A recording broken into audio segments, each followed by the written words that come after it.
இன்றைக்கி வீடியோவில் குழந்தைக்கு வெத்தலை சாறு எப்படி பண்ணலான்றது பார்க்கலாங்க.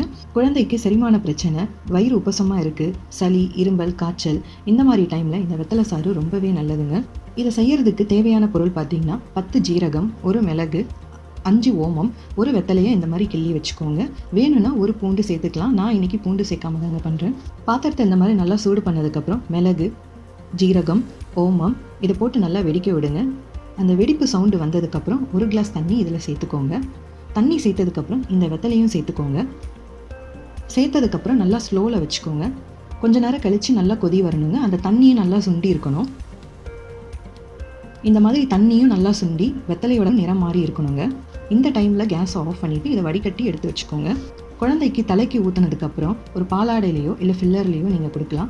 வாரத்தில் 3 நாள் கொடுக்கலாம், இல்லைனா டெய்லியுமே கொடுக்கலாங்க. என்னோட குழந்தைக்கு நான் சாலிட் ஃபுட் ஸ்டார்ட் பண்ணதுலேருந்து இந்த வெத்தலை சாறு கொடுத்துட்டு இருக்கேங்க.